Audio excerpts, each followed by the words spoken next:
Atoms के बीच में हो जाए बॉन्डिंग तो बनते हैं तरह तरह के मॉलिक्यूल्स एंड कंपाउंड्स जो हमें अपने डे टू डे लाइफ में देखने को मिलते हैं। आज पढ़ेंगे इसी बॉन्डिंग के बारे में, केमिकल बॉन्डिंग। तो केमिस्ट्री में हम कुछ भी पढ़े हमारी कहानी शुरू हो जाती है वही एटम से। और एटम के अंदर क्या होता है?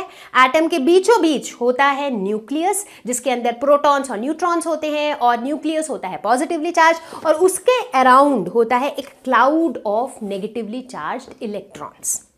ठीक है, तो अब ऐसा देखा गया है कि जो एटम्स होते हैं उन्हें अकेले रहना पसंद नहीं है। वो चाहते हैं कि वो दूसरे एटम्स के साथ जुड़ के रहें। मतलब यूं समझ लो कि जो एटम्स है ना वो हमारी ही तरह हैं। जैसे हमें भी दूसरों के साथ में रहना ज़्यादा पसंद होता है, राइट। हमें बिल्कुल लोनली लाइफ नहीं पसंद आती है, राइट। हमें अपने बच्चों से अटैचमेंट होता है, पेरेंट्स से अटैचमेंट होता है, हमारे फ्रेंड्स, फैमिली, रिलेटिव्स सबसे अटैचमेंट होता है, करेक्ट। तो अधिकतर एटम्स ऐसे ही हैं। हालांकि कुछ ऐसे साधु संत जैसे महात्मा भी होते हैं जो कहते हैं कि वो हर तरह के अटैचमेंट से ऊपर उठ चुके हैं। तो ऐसे लोग जो हैं वो अकेले भी काफ़ी टाइम बिता लेते हैं, मतलब सालों साल तक भी वो अकेले अपने ध्यान में ही बिता सकते हैं। तो इस तरह के एलिमेंट्स भी हैं हमारे पास पीरियोडिक टेबल में, जैसे कि नोबल गैसेस। वो ऑलरेडी स्टेबल स्टेट अटेन कर चुके हैं, तो इसीलिए उन्हें इतनी खास कोई दिलचस्पी नहीं होती है कि दूसरों के साथ कंबाइन करे, रिएक्ट करे वगैरह वगैरह।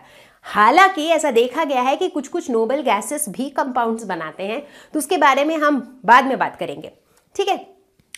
तो कुल मिला के हम ये देखते हैं कि जो ये एटम्स हैं इन्हें अकेले रहना नहीं पसंद, तो ये क्या करेंगे, ये एक दूसरे के साथ कंबाइन हो जाएंगे और कंबाइन होके बनाएंगे मॉलिक्यूल्स। ठीक है, क्यों?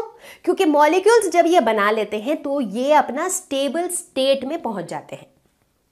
ठीक है, अब अगला सवाल कि ये कंबाइन होंगे कैसे? तो उसका आंसर है बॉन्ड से। बॉन्ड, ये वर्ड तो सुना ही होगा।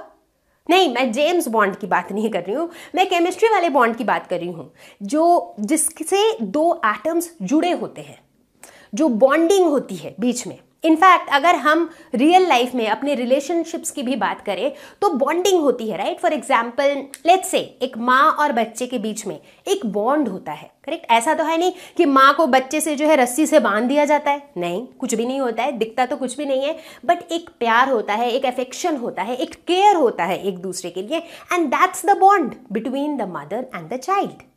तो ठीक उसी तरीके से जब हम एटम्स के बीच के बॉन्ड की बात करते हैं तो ये बॉन्ड जैसे हमें बुक में जो पिक्चर्स में दिखती है ना, ऐसे एक लाइन बनी हुई होती है दो एटम्स के बीच में, तो ये कोई रस्सी, कोई धागा, कोई रॉड कुछ होता नहीं है। There is nothing between the two atoms. It is basically the force of attraction between the two atoms जो उन्हें साथ में रखती है, and that is bond. Atoms के बीच में बॉन्डिंग होने से हजारों, लाखों, करोड़ों अलग अलग चीजें बनती हैं। इनफैक्ट जो भी चीजें हम अपने आसपास देखते हैं, इनफैक्ट हम खुद किस चीज से बने हैं? एटम्स हैं, राइट। उसी तरह हमारे आसपास आपको टेबल, चेयर जो भी दिख रहा है, everything is made up of atom, right. तो आप कुछ 4 चीजों के बारे में सोचो, लाइक 4 बहुत सिंपल एग्जाम्पल्स जो हमारे आसपास हमें दिखते हैं, ठीक है। जैसे कि sugar, salt, water, carbon dioxide. ये चारों चीजें बिल्कुल अलग हैं, लेकिन सभी जो है बने हैं एटम से। लेकिन फर्क क्या है? ये सारे अलग अलग एलिमेंट के एटम से बने हैं, अलग अलग तरीके से बॉन्डेड हैं, राइट। तो इस तरीके से जो बॉन्डिंग है ना, bonding between atoms is a very very crucial thing. अब देखो, बॉन्डिंग हमारी सबसे तो नहीं होती, राइट। हम जितने भी लोगों को देखते हैं या जितने भी लोगों से मिलते हैं, सबसे हमारी बॉन्डिंग बैठती है क्या? नहीं बैठती है, कुछ ही लोगों से बैठती है। उसी तरह से हम यहाँ केमिस्ट्री में देखेंगे कि जो एटम्स हैं उनके बीच में भी जो है ना कुछ स्पेसिफिक कॉम्बिनेशंस ही पॉसिबल हैं। काफ़ी सारे आपको ऐसे एटम मिल जाएंगे जो कुछ स्पेसिफिक एटम से ही कंबाइन करते हैं, सबके साथ बॉन्ड नहीं बनाते हैं। उसी तरह हम देखेंगे कि जो मॉलिक्यूल्स जो बनते हैं as a result of bonding, उन मॉलिक्यूल्स के कुछ स्पेसिफिक शेप्स होते हैं। ऐसा नहीं कि रैंडमली वो कोई भी शेप ले सकता है, कुछ डेफिनेट शेप्स होते हैं। फिर सबसे बेसिक सवाल कि ये एटम्स जो हैं ये कंबाइन करते ही क्यों हैं? अब ये एटम्स के कंबाइन होके मॉलिक्यूल्स बना कैसे, इसके ऊपर हम काफी सारे थ्योरीज डिस्कस करेंगे। इनफैक्ट हम मेजरली 4 थ्योरी डिस्कस करेंगे। तो जो सबसे पहला और पुराना थ्योरी जो हम डिस्कस करेंगे दैट इज कॉसेल-लुईस अप्रोच, जो आया था अराउंड 1916। फिर हम डिस्कस करेंगे वेस्पर थ्योरी, जिसे कहा जाता है valence shell electron pair repulsion theory, फिर वैलेंस बॉन्ड थ्योरी और फिर मॉलिक्यूलर ऑर्बिटल थ्योरी। ठीक है, तो अब ये जो पहली जो थ्योरी है दैट इज कॉसेल-लुईस अप्रोच, ये थ्योरी तब आया था जब बोहर्स मॉडल ऑफ एटम जो है वो एग्जिस्टेंस में था। बोहर्स मॉडल आया था अराउंड 1912। ठीक है, तो ये वाला जो थ्योरी है this is based on the classical theory, उस समय क्वांटम अप्रोच नहीं आया था। लुईस ने कहा कि अब हम एटम्स को एक नए नजरिए से देखेंगे। अभी तक बोहर्स मॉडल के हिसाब से, क्योंकि ये जो अप्रोच आया था कॉसेल-लुईस थ्योरी कब आया था, बोहर्स मॉडल के आसपास। तो बोहर्स मॉडल ने कहा था कि कोई भी एटम के अंदर बीच में एक पॉजिटिवली चार्ज न्यूक्लियस होता है और उसके सराउंडिंग शेल्स होते हैं, जैसे कि K shell, L shell, M shell, N shell, जिसके अंदर इलेक्ट्रॉन्स रहते हैं। ठीक है, बट लुईस ने कहा नहीं, हमें चीजों को इतना कॉम्प्लिकेट करने की जरूरत नहीं है। अगर हम किसी भी एटम की बात कर रहे हैं तो हम कहेंगे कि इसका जो न्यूक्लियस और जो अंदर के शेल्स हैं, ये सब कुछ को मिला के हम उसे कहेंगे कर्नेल। तो बेसिकली इस केस में ये बीच वाला न्यूक्लियस और ये अंदर के तीनों शेल्स, इन सब को साथ में मिला के हम कहेंगे कर्नेल।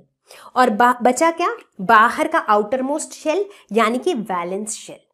तो लुईस के हिसाब से किसी भी एटम के दो पार्ट्स हैं, एक तो है कर्नेल और दूसरा है वैलेंस शेल। अब लुईस ने ऐसा क्यों किया?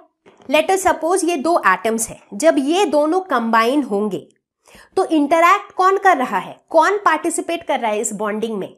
जो वैलेंस इलेक्ट्रॉन्स हैं, जो इनके आउटर मोस्ट शेल में है, वही लोग सबसे पहले पार्टिसिपेट कर रहे हैं। इनर इलेक्ट्रॉन्स हैं, इनर शेल्स में जो इलेक्ट्रॉन्स हैं उनका तो कुछ खास रोल है नहीं।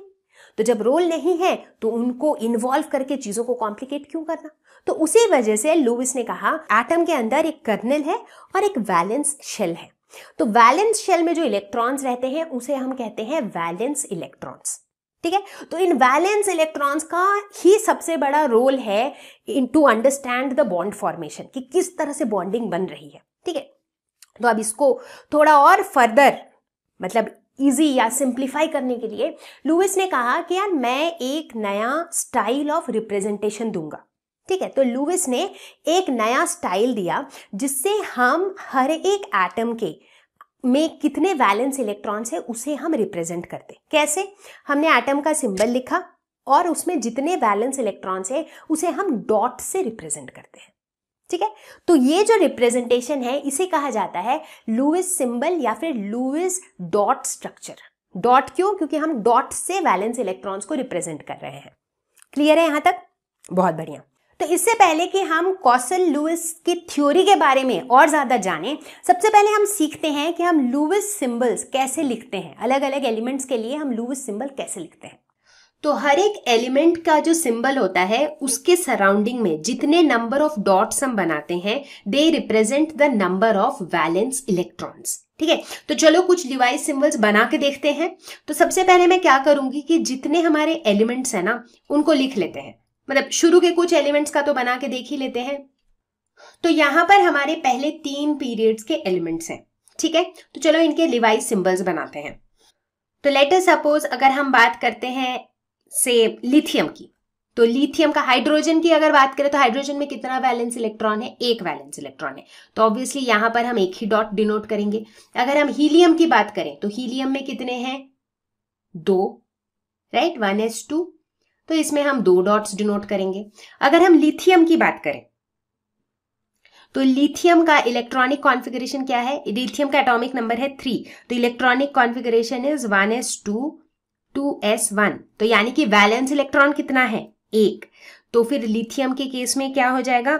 एक सिंगल डॉट रहेगा। So let's say this is lithium. बात करते हैं बेरिलियम की, 1s2 2s2, तो वैलेंस इलेक्ट्रॉन कितने हैं? 2, तो यहां पर 1 डॉट 2 डॉट। अगर बोरोन की बात करें तो it is 1s2 2s2 2p1, तो वैलेंस इलेक्ट्रॉन कितने हैं? मतलब outermost shell n is equal to 2 shell में कितने इलेक्ट्रॉन्स हैं? 2 + 1 यानी कि 3, तो 1 2 3, 3 डॉट्स। कार्बन की बात करें तो कितने हैं वैलेंस इलेक्ट्रॉन? 4, तो 1 2 3 4। अब मैं सारे इलेक्ट्रॉनिक कॉन्फ़िगरेशन नहीं लिख रही हूँ क्योंकि आपको इलेक्ट्रॉनिक कॉन्फ़िगरेशन लिखना आता ही है। नाइट्रोजन में 5 वैलेंस इलेक्ट्रॉन्स हैं, तो 1 2 3 4 5। ऑक्सीजन की अगर बात करें तो 6 वैलेंस इलेक्ट्रॉन्स है, तो 1 2 3 4 5 6। फ्लोरीन की बात करें तो 1 2 3 4 5 6 7। और नियॉन की बात करें तो इनका तो फुल्ली फिल्ड होता है, तो टोटल 8 होते हैं, 1 2 3 4 5 6 7 8। ठीक है, तो आप देख रहे होंगे कि एक पैटर्न में हम लिख रहे हैं, मतलब 2 2 डॉट को साथ में करके हम लिख रहे हैं जब हमें 8 इलेक्ट्रॉन्स दिखाना है। तो अब उसी तरह अगर वापस हम सोडियम पे आ जाएं तो सोडियम का इलेक्ट्रॉनिक कॉन्फ़िगरेशन क्या होता है, 1s2 2s2 2p6 3s1। तो वैलेंस शेल क्या है, n=3 के कॉरेस्पॉन्डिंग, उसमें कितने इलेक्ट्रॉन है, 1, तो यानी कि वैलेंस इलेक्ट्रॉन इज 1। मैग्नीशियम की बात करेंगे तो ये हो जाएगा 1s2 2s2 2p6 3s2। तो मैग्नीशियम में वापस से 2 वैलेंस इलेक्ट्रॉन्स, एल्यूमिनियम में 3 वैलेंस इलेक्ट्रॉन्स, सिलिकॉन में 4 वैलेंस इलेक्ट्रॉन्स।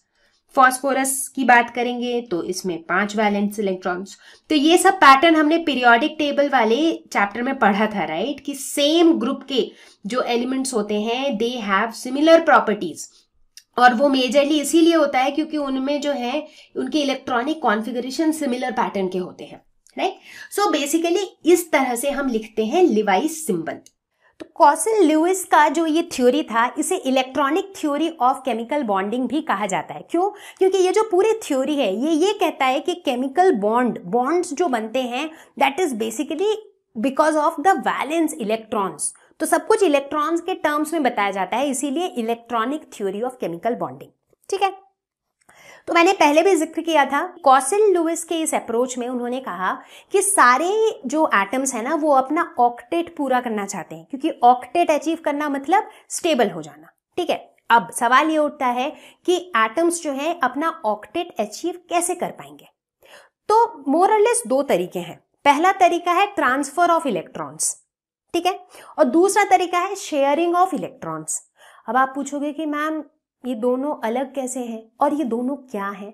चलो देखते हैं। सबसे पहले बात करते हैं ट्रांसफर ऑफ इलेक्ट्रॉन्स की। मतलब यूं समझो कि इलेक्ट्रॉन्स जो हैं वो एक एटम से दूसरे एटम में ट्रांसफर हो रहा है, मतलब ट्रांसफर हो रहा है बिटवीन रिच एंड पुअर।